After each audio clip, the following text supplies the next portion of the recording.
Chapter 15. Such was the history of my beloved cottagers. It impressed me deeply. I learned from the views of social life which it developed to admire their virtues and to depreciate the vices of mankind. As yet I looked upon crime as a distant evil. Benevolence and generosity were ever present before me, inciting within me a desire to become an actor in the busy scene where so many admirable qualities were called forth and displayed.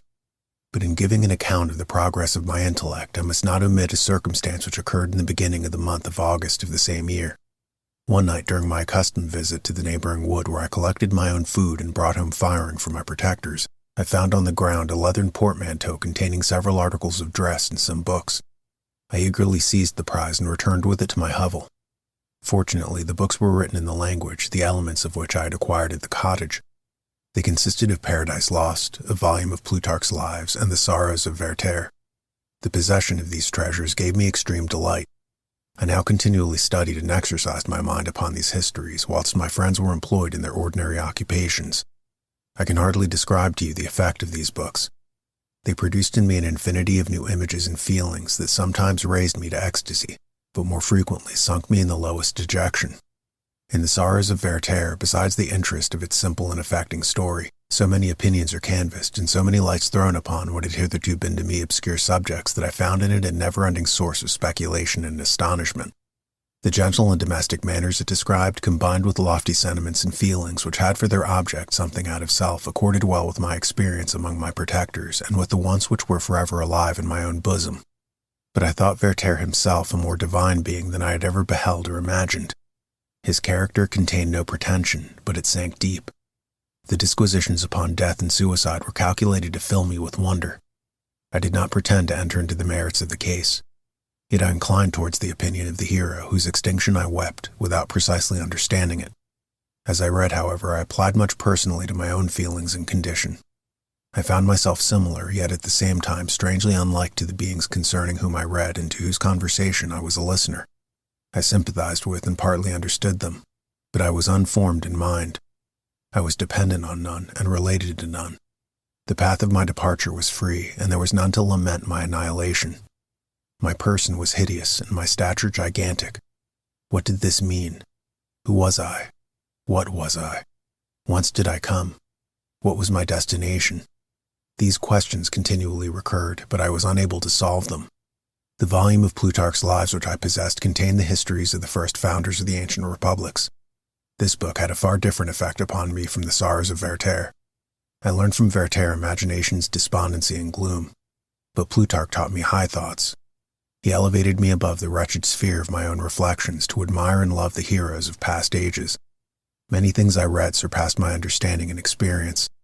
I had a very confused knowledge of kingdoms, wide extents of country, mighty rivers, and boundless seas. But I was perfectly acquainted with towns and large assemblages of men. The cottage of my protectors had been the only school in which I had studied human nature. But this book developed new and mightier scenes of action. I read of men concerned in public affairs, governing or massacring their species. I felt the greatest ardor for virtue rise within me and abhorrence for vice, as far as I understood the signification of those terms, relative as they were as I applied them to pleasure and pain alone. Induced by these feelings, I was of course led to admire peaceable lawgivers, Numa, Solon, and Lycurgus in preference to Romulus and Theseus. The patriarchal lives of my protectors caused these impressions to take a firm hold on my mind. Perhaps if my first introduction to humanity had been made by a young soldier, burning for glory and slaughter, I should have been imbued with different sensations. But Paradise Lost excited different and far deeper emotions. I read it as I had read the other volumes which had fallen into my hands as a true history. It moved every feeling of wonder and awe that the picture of an omnipotent God warring with his creatures was capable of exciting. I often referred the several situations as their similarity struck me to my own. Like Adam, I was apparently united by no link to any other being in existence, but his state was far different from mine in every other respect. He had come forth from the hands of God a perfect creature, happy and prosperous, guarded by the especial care of his Creator. He was allowed to converse with and acquire knowledge from beings of a superior nature, but I was wretched, helpless, and alone. Many times I considered Satan as the fitter emblem of my condition. For often, like him, when I viewed the bliss of my protectors, the bitter gall of envy rose within me. Another circumstance strengthened and confirmed these feelings. Soon after my arrival in the hovel, I discovered some papers in the pocket of the dress which I had taken from your laboratory. At first I had neglected them, but now that I was able to decipher the characters in which they were written, I began to study them with diligence. It was the journal of the 4 months that preceded my creation. You minutely described in these papers every step you took in the progress of your work. This history was mingled with accounts of domestic occurrences. You doubtless recollect these papers.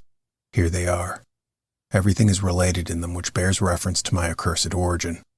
The whole detail of that series of disgusting circumstances which produced it is set in view. The minutest description of my odious and loathsome person is given in language which painted your own horrors and rendered mine indelible. I sickened as I read, "Hateful day when I received life." I exclaimed in agony, "Accursed Creator, why did you form a monster so hideous that even you turned from me in disgust? God in pity made man beautiful and alluring after his own image. But my form is a filthy type of yours, more horrid even from the very resemblance. Satan had his companions, fellow devils, to admire and encourage him, but I am solitary and abhorred." These were the reflections of my hours of despondency and solitude. But when I contemplated the virtues of the cottagers, their amiable and benevolent dispositions, I persuaded myself that when they should become acquainted with my admiration of their virtues, they would compassionate me and overlook my personal deformity. Could they turn from their door one, however monstrous, who solicited their compassion and friendship? I resolved at least not to despair, but in every way to fit myself for an interview with them which would decide my fate. I postponed this attempt for some months longer, for the importance attached to its success inspired me with a dread lest I should fail. Besides, I found that my understanding improved so much with every day's experience that I was unwilling to commence this undertaking until a few more months should have added to my sagacity. Several changes in the meantime took place in the cottage. The presence of Safie diffused happiness among its inhabitants, and I also found that a greater degree of plenty reigned there. Felix and Agatha spent more time in amusement and conversation, and were assisted in their labors by servants. They did not appear rich, but they were contented and happy.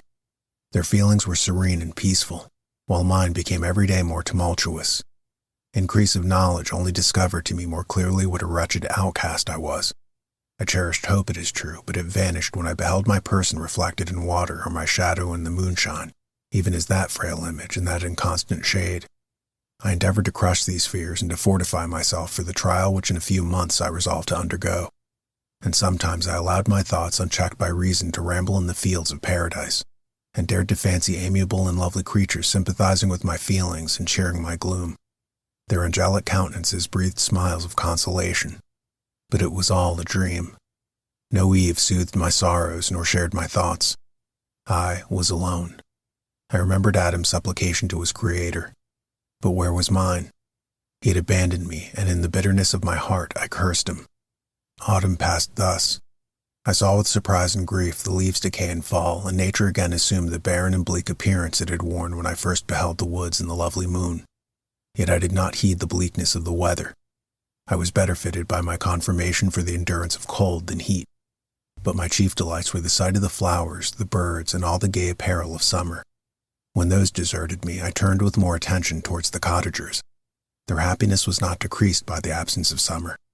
They loved and sympathized with one another, and their joys, depending on each other, were not interrupted by the casualties which took place around them.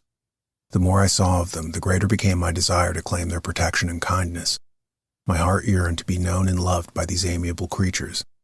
To see their sweet looks directed towards me with affection was the utmost limit of my ambition. I dared not think that they would turn them from me with disdain and horror. The poor that stopped at their door were never driven away. I asked, it is true, for greater treasures than a little food or rest. I required kindness and sympathy, but I did not believe myself utterly unworthy of it. The winter advanced, and an entire revolution of the seasons had taken place since I awoke into life. My attention at this time was solely directed towards my plan of introducing myself into the cottage of my protectors. I revolved many projects, but that on which I finally fixed was to enter the dwelling when the blind old man should be alone. I had sagacity enough to discover that the unnatural hideousness of my person was the chief object of horror with those who had formerly beheld me. My voice, although harsh, had nothing terrible in it. I thought, therefore, that in the absence of his children I could gain the goodwill and mediation of the old de Lacy. I might by this means be tolerated by my younger protectors. One day, when the sun shone on the red leaves that strewed the ground and diffused cheerfulness, although it denied warmth, Safie, Agatha, and Felix departed on a long country walk. and the old man, at his own desire, was left alone in the cottage. When his children had departed, he took up his guitar and played several mournful but sweet airs, more sweet and mournful than I had ever heard him play before. At first his countenance was illuminated with pleasure, but as he continued, thoughtfulness and sadness succeeded. At length, laying aside the instrument, he sat absorbed in reflection. My heart beat quick. This was the hour and moment of trial which would decide my hopes or realize my fears. The servants were gone to a neighboring fair. All was silent in and around the cottage. It was an excellent opportunity. Yet when I proceeded to execute my plan, my limbs failed me and I sank to the ground. Again I rose, and exerting all the firmness of which I was master, removed the planks which had placed before my hovel to conceal my retreat. The fresh air revived me, and with renewed determination I approached the door of their cottage. I knocked. "Who is there?" said the old man. "Come in." I entered. "Pardon this intrusion," said I. "I am a traveler and one of a little rest. You would greatly oblige me if you would allow me to remain a few minutes before the fire." "Enter," said De Lacy, "and I will try in what manner I can to relieve your wants. But unfortunately my children are from home, and as I am blind, I am afraid I shall find it difficult to procure food for you. Do not trouble yourself, my kind host. I have food. It is warmth and rest only that I need." I sat down, and a silence ensued. I knew that every minute was precious to me, yet I remained irresolute in what manner to commence the interview when the old man addressed me. "By your language, stranger, I suppose you are my countryman. Are you French?" "No, but I was educated by a French family and understand that language only. I am now going to claim the protection of some friends whom I sincerely love, and of whose favor I have some hopes." "Are they Germans?" "No, they are French. But let us change the subject. I am an unfortunate and deserted creature. I look around and I have no relation or friend upon earth. These amiable people to whom I go have never seen me and know little of me. I am full of fears, for if I fail there, I am an outcast in the world forever. Do not despair. To be friendless is indeed to be unfortunate, but the hearts of men, when unprejudiced by any obvious self-interest, are full of brotherly love and charity. Rely therefore on your hopes, and if these friends are good and amiable, do not despair. They are kind. They are the most excellent creatures in the world, but unfortunately they are prejudiced against me. I have good dispositions. My life has been hitherto harmless and in some degree beneficial, but a fatal prejudice clouds their eyes, and where they ought to see a feeling and kind friend, they behold only a detestable monster. That is indeed unfortunate, but if you are really blameless, cannot you undeceive them? I am about to undertake that task, and it is on that account that I have so many overwhelming terrors. I tenderly love these friends. I have, unknown to them, been for many months in the habits of daily kindness towards them, but they believe that I wish to injure them, and it is that prejudice which I wish to overcome. Where do these friends reside? Near this spot." The old man paused and then continued. "If you will unreservedly confide to me the particulars of your tale, I perhaps may be of use in undeceiving them. I am blind and cannot judge of your countenance, but there is something in your words which persuades me that you are sincere. I am poor and in exile, but it will afford me a true pleasure to be in any way serviceable to a human creature. Excellent man, I thank you and accept your generous offer. You raise me from the dust by this kindness, and I trust that by your aid I shall not be driven from the society and sympathy of your fellow creatures. Heaven forbid, even if you were really criminal, for that can only drive you to desperation and not instigate you to virtue. I also am unfortunate. I and my family have been condemned, although innocent. Judge, therefore, if I do not feel for your misfortunes. How can I thank you, my best and only benefactor? From your lips first I have heard the voice of kindness directed towards me. I shall be forever grateful, and your present humanity assures me of success with those friends whom I am on the point of meeting. May I know the names and residence of those friends?" I paused. This, I thought, was the moment of decision, which was to rob me of or bestow happiness on me forever. I struggled vainly for firmness sufficient to answer him, but the effort destroyed all my remaining strength. I sank on the chair and sobbed aloud. At that moment I heard the steps of my younger protectors. I had not a moment to lose, but seizing the hand of the old man, I cried, "Now is the time. Save and protect me. You and your family are the friends whom I seek. Do not you desert me in the hour of trial." "Great God!" exclaimed the old man. "Who are you?" At that instant the cottage door was opened, and Felix, Safie, and Agatha entered. Who can describe their horror and consternation on beholding me? Agatha fainted, and Safie, unable to attend to her friend, rushed out of the cottage, Felix started forward and with supernatural force tore me from his father, to whose knees I clung in a transport of fury. He dashed me to the ground and struck me violently with a stick. I could have torn him limb from limb as the lion rends the antelope, but my heart sank within me as with bitter sickness, and I refrained. I saw him on the point of repeating his blow when, overcome by pain and anguish, I quitted the cottage, and in the general tumult escaped unperceived to my hovel.